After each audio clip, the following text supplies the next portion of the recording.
আসসালামু আলাইকুম viewers, welcome back to my channel Hasib's kitchen.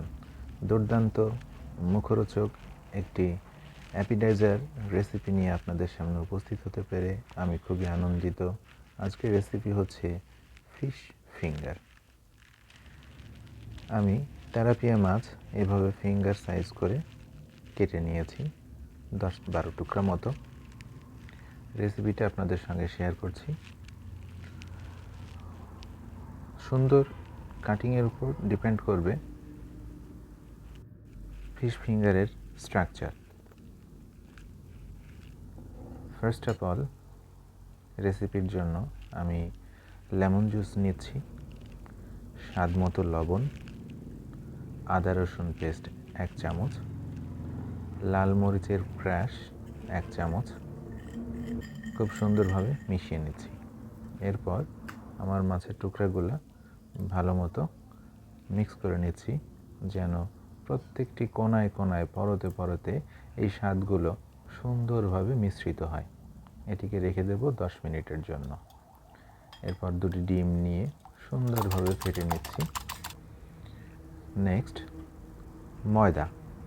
ময়দার মধ্যে একটু লবণ নিয়ে ভালো মতো লবণটা ময়দার মধ্যে মিশিয়ে নিচ্ছি। ম্যারিনেটেড ফিশগুলা ময়দার সঙ্গে সুন্দর করে সিল করে নেব। ভিডিওটি সম্পূর্ণ দেখবেন, আপনাদের জন্য কিছু টিপস থাকবে এক্সট্রা। এরপর ডিমের মধ্যে সিল করা ফিশগুলো চুবিয়ে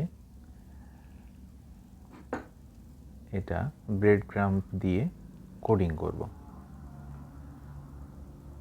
ঝাড়ি দিয়ে সমস্ত ডিম ফেলার দরকার নাই। ডিমের লালা যতটা লেগে থাকবে কোডিংটা তত সুন্দর হবে। অর্থাৎ অনেকে 2বার কোডিং করে, কিন্তু একবার কোডিং করলেই আশা করি আর কোডিং করার প্রয়োজন হবে না।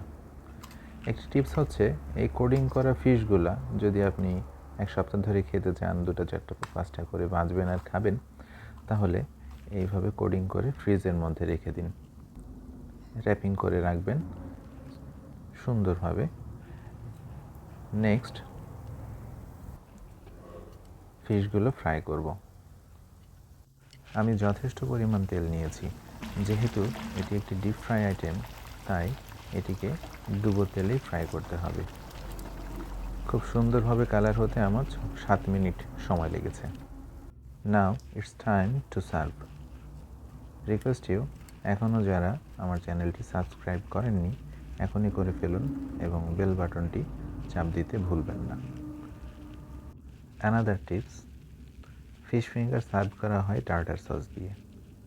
মেয়োনাইজের মধ্যে একটু গার্কিং আর টমেটো কেচাপ মিশিয়ে তৈরি করা হয় টার্টার সস। এটা খুবই সুস্বাদু, দেখেই বোঝা যাচ্ছে কতটা creamy. Thank you very much for watching full video. আল্লাহ হাফিজ।